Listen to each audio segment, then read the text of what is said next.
See, first bronchiectasis, it is abnormal dilatation of the bronchi due to loss of muscle and elastic tissue. So vicious cycle ఏంటంటే first you have altered clearance of mucus and secretions due to which there is stasis and obstruction of the mucus within the lung, okay, within the bronchi. So there is infection and inflammation following the stasis, then there is destruction and dilatation of the airways, and again more cartilage, more muscle is destroyed, so then there is altered clearance again. So this is vicious cycle. So again, most common presentation, you need to clear out all those blocked secretions. So there is productive cough and coarse crypts. Okay, so that is why clinical features, you have cough with sputum, you have hemoptysis if you are coughing excessively, halitosis because of the infection again. Okay, so etiology, so first you have genetic causes like cystic fibrosis, ciliary dyskinesia or Cartagena syndrome, all of this. So cartilaginous defects, you have William Campbell syndrome. Yellow nail syndrome, you have congenital lymphedema plus yellow nails plus associated bronchiectasis. Okay, so this is genetic. Acquired causes, see, you need to block the secretions from going out. So you can block them with a foreign body, you can block them with any tumors. Okay, so endoluminal tumors, you can have squamous cell carcinoma, carcinoid, small cell carcinoma, and extramurally you can have lymph nodes such as enlarged TB lymph nodes which compress the right middle lobe bronchus, that leads to bronchiectasis. This is Brock syndrome. Okay, so again in interstitial lung disease, you have fibrosis. When fibrosis kind of pulls the bronchi together, they are dilated. So that is traction bronchiectasis in ILD. Okay, so bronchial injury, again because of any infection also, you can have TB, bacteria, other things, and connective tissue disorders also like SLE and scleroderma, the bronchi can be dilated. Okay, so this is the etiology. Then signs, so first again you'll have all these symptoms, but signs, you have coarse crypts because of sputum which is blocked in the airway, and again coarse crackles, and advanced disease, you can have scarring and overlying bronchial breathing because of the scarring. Okay, because the bronchi are dilated, bronchial breathing. Okay, and you can also have collapse also, and diminished breath sounds. Next, so you have infection rates, so sputum culture, you might find pseudomonas or staph aureus and fungi also, and various mycobacterium. So you investigations, first sputum culture infections, then X-ray and CT. In CT you see tram track appearance, then in X-ray you see dilated bronchi, so cystic and bronchiectatic spaces. Along with that you see thickened airways, and pneumonic consolidation also you might see. Okay, then screening test, put some saccharin in anterior chamber of the nose, and normally within 20 minutes it will go to the pharynx, but if it is taking more than 20 minutes, it means there is ciliary dyskinesia. So this is a screening test for bronchiectasis. Okay, next, take biopsy also, you can assess the ciliary beat frequency, and electron microscopy, you can see any structural anomalies of the cilia. Then treatment, so physiotherapy, if the patient needs oxygen, give oxygen. Okay, then if the patient has pseudomonas, then give anti-pseudomonal antibiotics like Salvacef or Peptas. Then physiotherapy, so basically deep inspiration followed by forceful expiration, it helps to get all the secretions, it forces them into the trachea so that you can then cough it out, vigorous coughing. Okay, this is physiotherapy, oxygen, antibiotics, and then surgical therapy. So small proportion of cases require excision of bronchiectatic areas. Now moving on to pneumothorax. See, it is a presence of air in the pleural cavity or the pleural space which can either occur spontaneously or result from trauma. Okay, so based on that you have causes. Spontaneously, see, primary spontaneous causes, you have no pre-existing lung disease, it might be just a minimal rupture of a bulla or something. Secondary spontaneous, you have pre-existing lung diseases, so you have obstructive COPD, restrictive ILD. Okay, and rare lung diseases causing pneumothorax, you have Langerhans cell histiocytosis LCH and LAM, so lymphangioliomyomatosis. Okay, so basically these are the spontaneous causes, diseases, and primary and secondary. So traumatic, you can have iatrogenic trauma, so when you're doing thoracentesis or invasive mechanical ventilation or inserting a central venous subclavian catheter, you can disrupt. Okay, or otherwise if there's a direct chest injury in road accidents, you can have that. Okay, so Langerhans cell histiocytosis, there are Langerhans cell accumulations in the lung. Okay, so that is why you will have lytic lesions. See, look at my forearm, you have the bone. Okay, so in the bone you will have lytic lesions, on the skin you can have vesicular lesions. Okay, so then see, basically he's a smoker with cyst and pneumothorax, so you'll see bilateral upper zone nodules and cysts on CT chest. So give steroids in Langerhans cell histiocytosis. But in lymphangioliomyomatosis, you need to give mTOR inhibitors, so sirolimus. So basically along the lymphatics of the respiratory system, you will have abnormal proliferation of smooth muscles, leiomyomas. So that is why there is rupture of pleural lymphatics leading to chylothorax. You will have cysts as well. Okay, cyst plus pneumothorax. Okay, so bilateral diffuse cysts. Okay, so these are the causes. Okay, basically causes, again you can have pleuritic blebs, connective tissue disorders such as Marfan syndrome, infections, asthma, trauma, all of this. Okay, you talked about them. Classifications of primary, there is no evidence of overt lung disease. Secondary, there is underlying lung disease, then it could be traumatic, we discussed that. Then types, it could be closed. So when the communication between the airway and the pleural space, okay, it is closed. Okay, so pleural pressure is still negative and infection is uncommon. It can be open when there is a communication between the airway, the bronchi, as well as the bronchial tree and the pleural cavity. Okay, so infection is common. So it can follow rupture of an emphysematous bulla or infections, all that, long abscess. Tension pneumothorax. See, here the communication acts as a one-way valve. It allows air to enter the pleural cavity but does not escape. So that is why you'll have positive intrapleural pressure. So in closed type, mean intrapleural pressure is negative. In open, it is atmospheric, and in tension, it is positive. And in tension pneumothorax, there is a mediastinal shift because of all of the air pushing the mediastinum to the opposite side. There is cardiovascular compromise. Okay, so that is why in clinical features, you'll have sudden onset unilateral pleuritic chest pain. Okay, breathlessness may be severe. Okay. Then patient can also land up in hypotension and shock because lot of positive intrapleural pressure is compression of the lung and mediastinal vessels, which decreases venous rate and decreases cardiac output, so hypotension and shock. Okay, so basically examination, you will find absent breath sounds with hyper resonant percussion node, okay, because of the air. So that is pneumothorax, that's it. Absent breath sounds on auscultation with hyper resonance on percussion. So chest x-ray, what can you see? You can see sharply defined edge of the deflated lung because lot of pleura accumulates, it compresses the lung. So deflated lung, you can see the sharp edge. CT scan, it is used in difficult cases. Okay, so then management. So basically, see, you have two modes. One, you can do percutaneous needle aspiration or otherwise intercostal tube drainage. So first, see if it is massive enough that there is a mediastinal shift, or if it's a chronic lung disease, then you definitely have to put in an intercostal tube, okay, and attach it to underwater seal device. Okay, otherwise look at the CT. So if the pneumothorax is greater than 15% of the hemithorax, or if there is significant dyspnea, then but if the patient is young, okay, then go for percutaneous needle. But on percutaneous needle aspiration, if there is lot of air which is being aspirated, again go for intercostal tube drainage. If it's a young patient, less air is being aspirated, then observe the patient and do follow-up. Okay, where do you put the needle? See, if you're doing aspiration, site of needle, you can place it anywhere in two places. So fifth intercostal space in the mid-axillary line or second intercostal space in the mid-clavicular line. But intercostal tube, you have to place it laterally only. Okay, so fifth intercostal space near the mid-axillary line. Hemoptysis is coughing out of blood that originates below the vocal cords. That is important. And massive hemoptysis is if you are coughing out more than 100 ml blood per episode per cough, or greater than 400 to 600 ml per day. That is important. Then moving on to the etiology. See, first you have infective causes such as bronchitis, bronchiectasis. You will keep on coughing. Sometimes the vessels can rupture. You will have hemoptysis. Then neoplastic. Obviously, you will have hemoptysis. So primary tumors of the lung and metastasis. In cardiac and vascular causes, you need to have lung congestion. Okay, so you'll have that in cardiac failure. Okay, in mitral stenosis, the left atrium is abnormally dilated, and then the lung also is congested. You'll have hemoptysis if the vessels rupture because of pulmonary hypertension.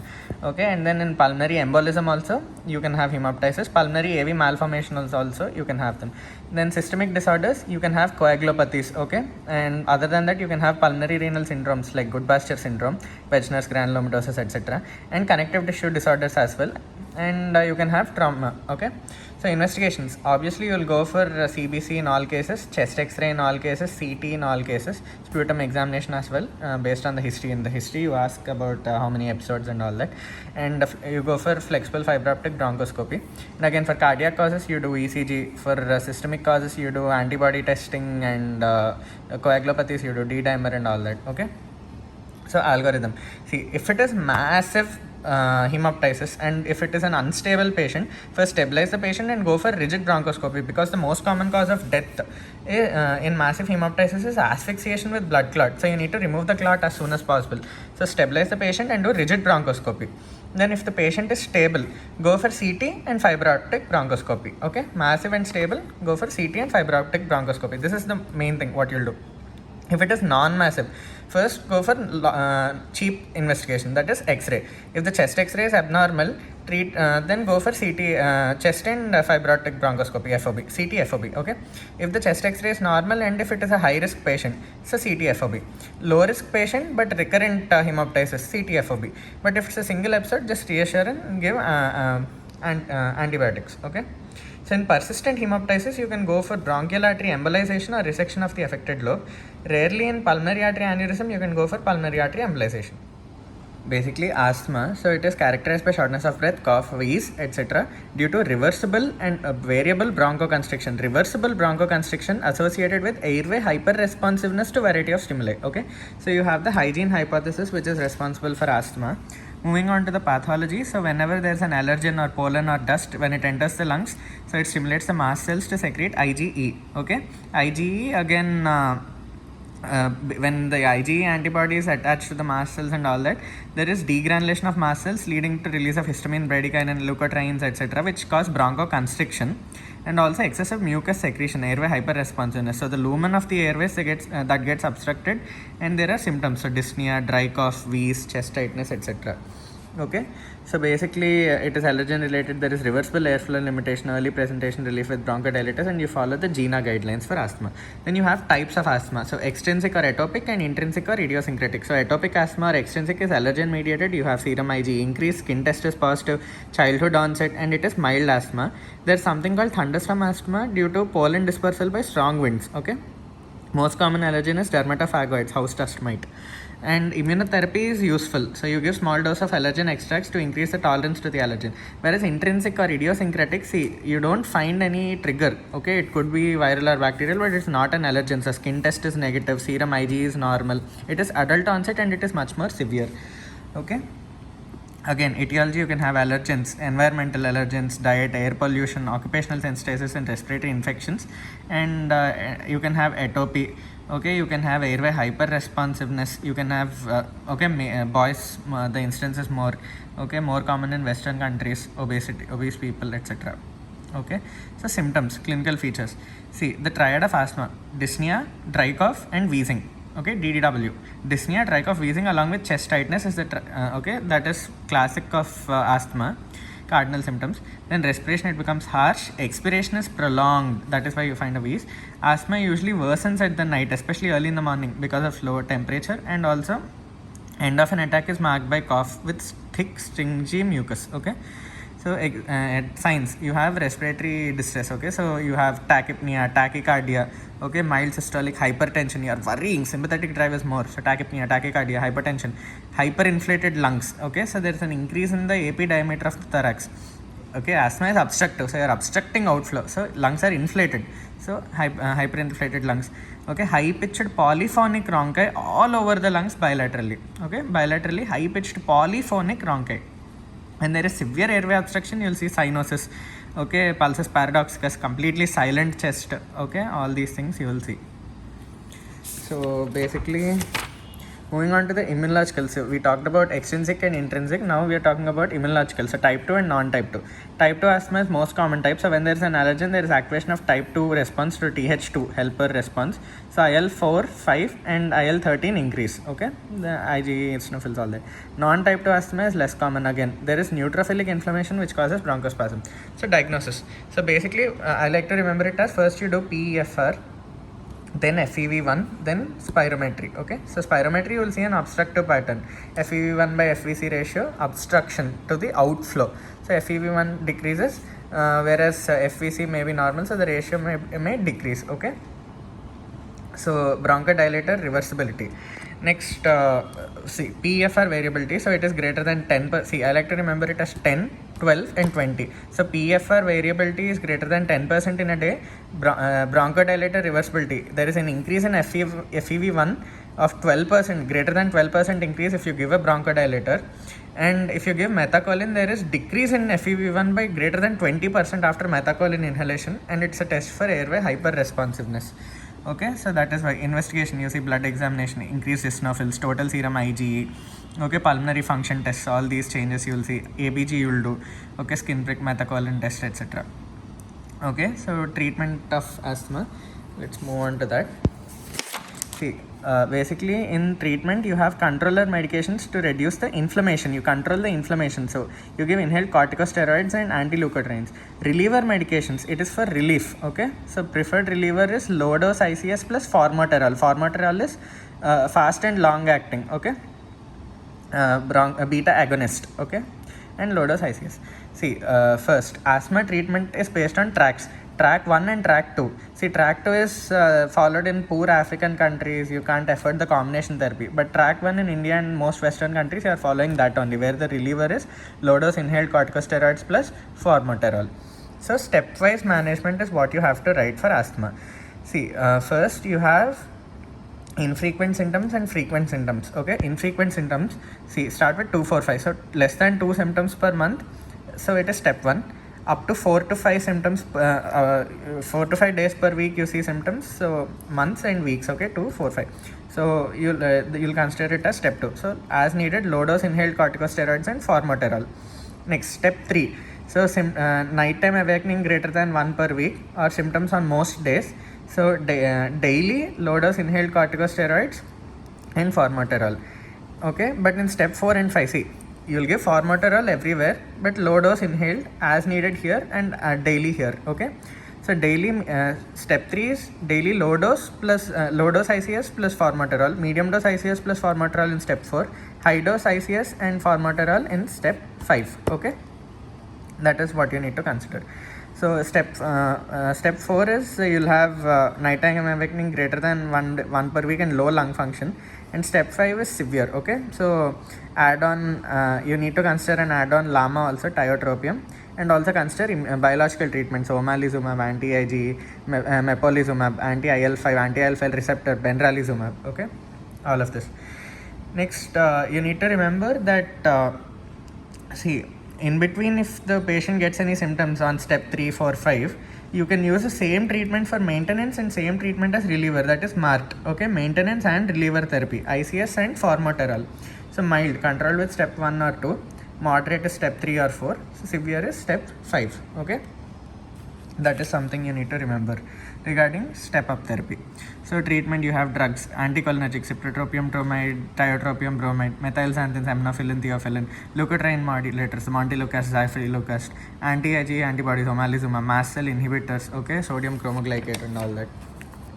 Okay, then acute severe exacerbation of asthma. See, patient clinical features, what do you see? The patient speaks in single words. Okay, the respiratory rate is gradually increased. It is acute. Okay, sympathetic drive is bad. Okay, so it is exaggerated. So respiratory rate is greater than 30 per minute. Heart rate is greater than 120 per minute. See, heart rate normally 60 to 100. So 62s are 120. Next, respiratory rate, take it as 15. So grade 2 is 30. Next, you find bilateral wheeze, shortness of breath even at rest, accessory muscles are being used, pulsus paradoxicus is there. Okay, if it is not treated properly, it will progress to life-threatening asthma. So you'll have altered sensorium, absent breath sounds, or silent chest, decreased SpO2, decreased PaO2, increased PaCO2, all that. Okay, so that is when life-threatening asthma, you'll give invasive mechanical ventilation and you'll give high flow oxygen and prolonged expiratory time to decrease the CO2. Next, so treatment, see, functional criteria for acute exacerbation is SpO2 is less than 90%, PEFR is less than 50%, and PaO2 is less than 60. So PEFR less than 50, PaO2 less than 60, and SpO2 less than 90. So treatment, give oxygen nebulization and nebulization with these things, SABA, SAMA and ICS. SABA, SAMA, ICS. So SABA is short-acting beta agonist. Okay, SAMA is short-acting muscarinic antagonist. So that you will consider ipratropium. And ICS is again you know that budesonide. So that is why every 15 minutes you give 1 ampule of duolin plus 1 ampule budesonide along with oxygen nebulization. Then you give systemic steroid. So hydrocortisone 200 mg stat. Okay, then 100 mg BID. And to decrease the inflammation, you can consider trial of aminophylline, theophylline, and trial of IV MgSO4. Okay, so all that. Basically, acute severe asthma, it is defined as severe asthma which is unresponsive to repeated courses of beta agonist therapy. Okay, such as inhaled albuterol or levoalbuterol and all that. So it's a medical emergency. So clinical features, you can have cyanosis, pulsus paradoxicus, use of accessory muscles, single word speaking in and you know at rest also there is dyspnea, silent chest on auscultation. Okay, So first, you do an ECG to rule out MI with pulmonary edema, then chest X-ray, hyperinflation, and ABG. Okay, so that is acute severe asthma. Then finally, you have something called brittle asthma. So it is unpredictable asthma with exacerbations. So you have type 1 brittle asthma, you'll have frequent fluctuations in lung function with exacerbations. So you'll give high dose inhaled corticosteroids plus continuous beta 2 agonist plus oral steroids as well. Type 2 is it near normal lung function followed by sudden decline. Okay, so severe anaphylaxis could be the cause. You'll give injection adrenaline. You have something called exercise induced asthma. So drug of choice more, especially more during cold and dry climate. So short term prophylaxis you give SABA, long term prophylaxis you give inhaled corticosteroids. Aspirin induced asthma, see, if you are continuously using aspirin, what it does is it blocks the COX pathway. So everything from arachidonic acids is diverted to the LOX pathway. There's increased leukotrienes which is responsible for aspirin induced asthma. So you give inhaled corticosteroids plus beta agonist again, but anti-leukotrienes. Okay, that is what is important. Moving on to COPD, you need to remember the following things. So chronic bronchitis is cough at expectoration for greater than 3 months in 2 consecutive years associated with mucous gland enlargement. And emphysema is distal to the terminal bronchiole. Okay, so etiology, you have COPD-C, COPD-I, COPD-P, and COPD-G. So C, pig. Okay, C is cigarette smoking related. Okay, COPD, cigarette smoking. P is pollution related, so it could be outdoor or indoor pollution. I is infection, so post TB related. G is genetic, so alpha 1 antitrypsin deficiency. So chromosome 14, young age of onset, family history is there, and there is associated liver disease. So diagnosis against spirometry, you will find obstructive patterns, so the ratio is decreased. FEV1 by FVC, and there is no significant bronchodilator reversibility. See, COPD is not reversible like asthma, it is irreversible. Next, regarding COPD, you have gold staging and board index. Okay, so gold staging, see, FEV1 by FVC ratio is less than 7 in mild, moderate, severe, and very severe. See, basically in COPD it is less than 0.7. Then look at FEV1 specifically. Okay, so 30 to 50, 50 to 80, and greater than 80. Okay, if the FEV1 is like this for predicted FEV of that age, you will think of it as very severe, severe, moderate, and mild. Next, prognosis, so board, BMI, obstruction. So look at FEV1 again, gold staging, and then dyspnea grading. So based on MMRC, see, grade 0, 1, 2, 3, 4 is MMRC for respiratory type of dyspnea. So you'll have SOB on shortness of breath and strenuous activity. On walking uphill, the person walks slowly than others in grade 2. Grade 3, shortness of breath on walking just 100 meters. Shortness of breath even on dressing and undressing, unable to leave home is grade 4. Okay, so BMI, obstruction, dyspnea grade, and exercise capacity. So distance covered in 6-minute walk test. Then again, treatment. So smoking cessation, you'll give bronchodilators, so LABAs and LAMAs. And then steroids, systemic during exacerbation, inhaled corticosteroids to decrease the frequency of exacerbations. So PDE4 inhibitors, so roflumilast, and mucolytics, you'll give N-acetylcysteine. Antibiotics also during exacerbation. Most commonly it is Hib, so you'll give azithromycin prophylaxis. If there is hypoxemia, then you'll give long-term oxygen therapy. Okay, then you'll go for surgery as well if needed. See, this is the main treatment for COPD right now. See, you have group A, group B, and group C and D have now been merged into E. Okay, so basically look at the symptoms. If it is MMRC 0 to 1, okay, and again exacerbation, there is no exacerbation or just one non-severe exacerbation, just give any bronchodilator, SABA, SAMA, LAMA, or LABA. Okay, then group B, MMRC grade 2, but there is no exacerbation or non-severe exacerbation, so you'll give LAMA plus LABA. Okay, group E, start with LAMA plus LABA. If there is history of asthma or blood eosinophils, then you'll give LAMA plus LABA plus ICS, and you'll consider PDE4 inhibitors, or roflumilast, and azithromycin prophylaxis. Okay, here there is greater than 1 non-severe or greater than 1 severe exacerbation in the last year. Okay, that is the COPD ABE assessment. So COPD includes chronic bronchitis and emphysema. So first we'll discuss emphysema. It means inflation or distension with air. So again, you have different variants of emphysema other than just pulmonary emphysema. So you have compensatory emphysema or hyperinflation. So there is dilation of alveoli without the destruction of the septal walls. So if there is loss of lung substance elsewhere, there is compensatory emphysema. Then mediastinal emphysema. This occurs as a result of air entry rapidly into the mediastinum following a rupture of an over-distended alveoli, as in coughing or all that. Okay, so you might hear a mediastinal crunch. Okay, severe mediastinal emphysema can lead to cardiac tamponade. Next, subcutaneous emphysema, there is air into the entry of air into the subcutaneous tissue. In penetrating chest injuries and all that, you can find that. So treatment is generally not needed. The air will get absorbed slowly. In severe cases, the incision needs to be given.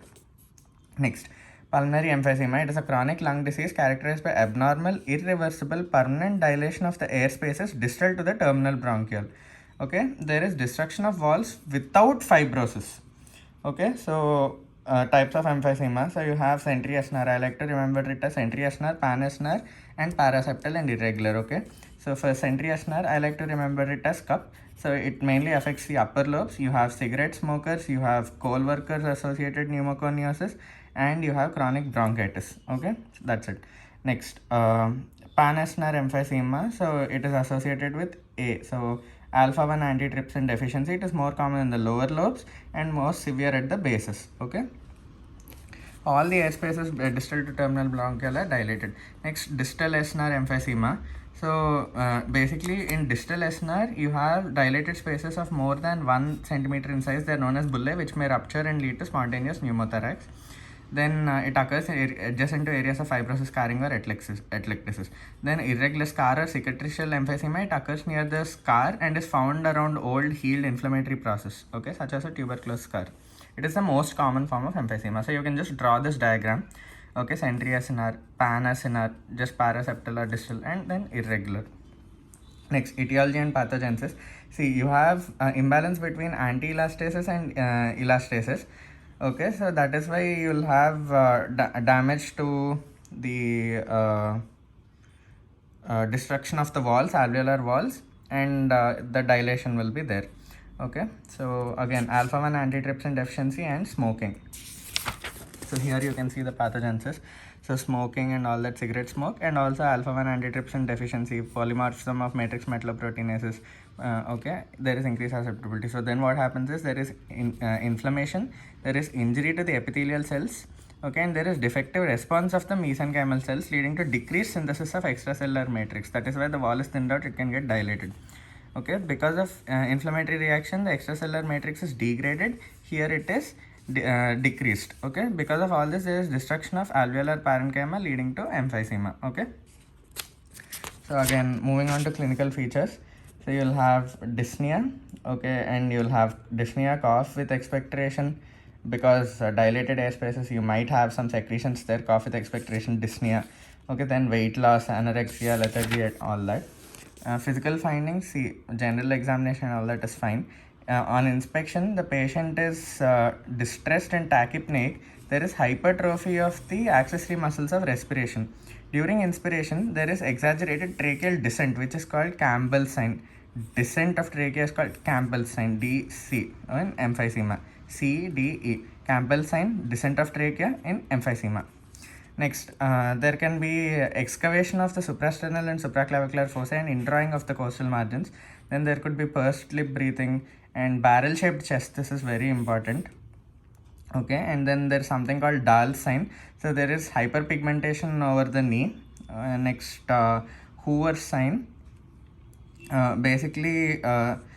During inspiration, this is a paradoxical movement of the chest. Normally, during inhalation, the chest expands laterally, increases the subcostal angle.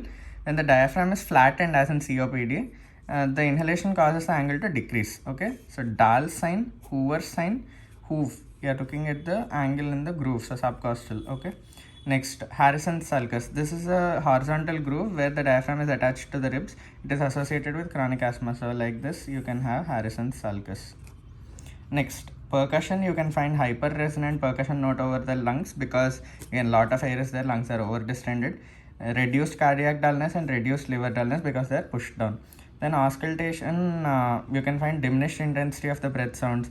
You can hear scattered, faint, high-pitched and end expiratory ronchi. Okay, breath sounds are vesicular with prolonged expiration. So again, you can see a tubular heart because the lungs are hyperinflated. The heart is tubular. Then flat diaphragm, translucent lung field. Okay, long and narrow heart, loss of peripheral vascular markings. Okay, and all that. And CT, you can identify emphysema again. So again, treatment as described for COPD, you have something called blue bloaters and pink puffers. So basically, blue bloaters you see in bronchitis, B for B, and pink puffers you see in emphysema. So blue bloaters, there is marked heavy cyanosis and peripheral edema and secondary polycythemia. So again, all this. Pink puffers, again, it is seen in emphysema. Patients are thin and non-cyanotic at rest, so pink. They puffer red, they have marked dyspnea, so puffer and prominent use of accessory muscles, okay. Then you have certain differences between emphysema and chronic bronchitis, and differences between asthma and COPD. You just need to know them. Moving on to chronic bronchitis, it is very easy. So starting with etiology, you just first write the definition. So 3 episodes in 3 months in 2 consecutive years and all that. So then moving on to the etiology, so it is COPD, CPIG only. So same thing you'll write. And main thing you need to remember is something called the Reed's index. So it is the ratio of the mucus gland layer to the thickness of the to the entire thickness of the bronchial wall. Okay, so that is called Reed's index. Normally it is 0.44, but it is increased in chronic bronchitis, so greater than 0.51. Okay, so that is very important. So pathogenesis, so first there is hypersecretion of mucus because of inflammation and all that, as you can see here. So again, environmental risk factors, you have pollution, you have cigarette smoking, you have infections, okay. So and genetic factors, alpha-1 antitrypsin deficiency. So again, this causes lung inflammation. This leads to oxidative stress and suppresses the proteinases, okay, which decreases the repair mechanisms, leading to COPD. Okay, there is hypertrophy and hyperplasia of the mucus glands, narrowing of the bronchioles, and chronic inflammation and mucus secretion in the airways. So there is marked increase of goblet cells in the small airways, so small bronchi and bronchioles. They produce excessive mucus, and that leads to airway obstruction. And again, you have hyperplasia and hypertrophy of the submucous glands in the large airways, goblet cells in the small airways. Okay. So again, because of environmental irritants and proteases, you'll have hypersecretion of mucus there also. So clinical features, you'll have cough with sputum. So initially the cough is present only in winter seasons. It's called winter cough or smoker's cough. Later it increases in frequency, severity and duration. Sputum is scanty and mucoid and more in the mornings. It can be occasionally blood stained. Next, breathlessness is insidious in onset because of, again, airway obstruction. So again, you can classify it based on MMRC grade.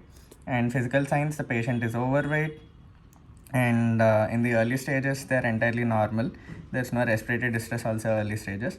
And auscultation, you can hear vesicular breath sounds with prolonged expiration. This is important, okay, because you're obstructing the outflow. So prolonged expiration, and inspiratory and expiratory rhonchi, and crepitations that may disappear or change in location after coughing. Okay, so again, investigations, chest x-ray, again you can see features of emphysema, you can see features of hyperinflation because it is obstructing the airflow. And chronic bronchitis, there is no characteristic anomaly. Okay, HRCT also you can use. And pulmonary function tests, again you'll find what decreased FEV1 by FVC ratio. Okay, so ABG study also to demonstrate resting or exertional hypoxemia. Then exercise testing, all these. Then ECG also you can take, but it's not specific. Again, board index, we talked about this. Then complications of COPD. See, first complications of COPD. First, you have chronic bronchitis. This causes chronic hypoxia, hypoxemia, and hypercapnia.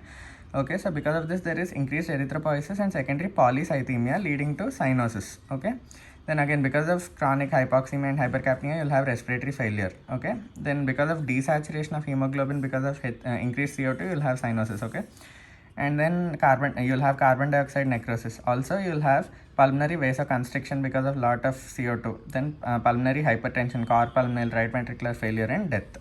Okay, so these are the complications.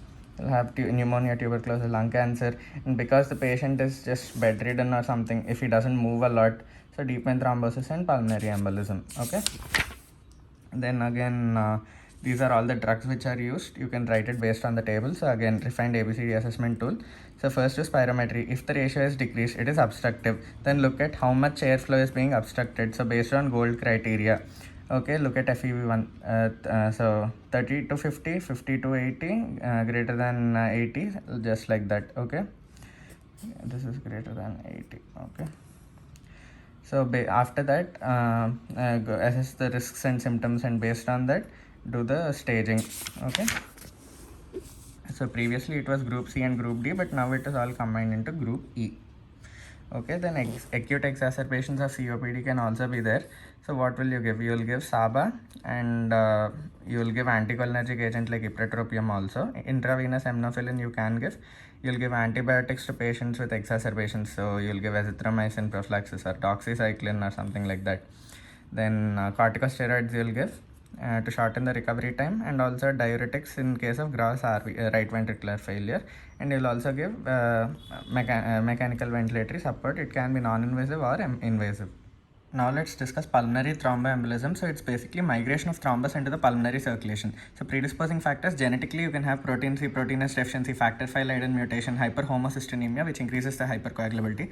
Acquired, see, DVT will go, right? So for DVT you need to have prolonged immobilization. Along with that you can use OC pills. So any malignancy or pregnancy, any recent trauma or surgery, varicose veins also. In nephrotic syndrome you'll lose anti-thrombin 3. So because of that you will have pulmonary thromboembolism, infections like COVID. So basically pathophysiology. So in the lung, see, the thrombus is going, okay, it is occluding, the pressure in the vessel is increasing, so you can have hemoptysis, and because of decreased oxygenation, so you will have shortness of breath, and again you will have chest pain. Okay, you can have excitative type of pleural effusion as well. Next, in the heart, so basically because of all this pulmonary arterial hypertension and all that, it is transmitted back to the right ventricle, and the right ventricle dilation occurs. So there is RV dysfunction. It dilates so much that it goes into the left ventricle, okay, the interventricular septum. So again, left ventricular filling is decreased, so there is decrease in cardiac output, so BP and shock. So you can have hemoptysis, shortness of breath, chest pain, and decrease in BP or shock. Next, cor pulmonale. See, right ventricular dysfunction due to primary respiratory cause. You have to exclude diseases of the left heart. So again, acute, you can have pulmonary embolism. Chronic, see, when there is chronic hypoxemia, there is persistent pulmonary vasoconstriction. It is mediated by hypoxia sensitive K plus channel. So there is pulmonary hypertension, right ventricular dysfunction. So chronic hypoxemia, you can have it in COPD, in ILD, in bronchiectasis, and in obstructive sleep apnea. Then you have something called Wells scoring for pulmonary embolism. I like to remember it as 2 3s and 3 1.5s and 2 1s. 2 1s, 2 3s, and 3 1.5s.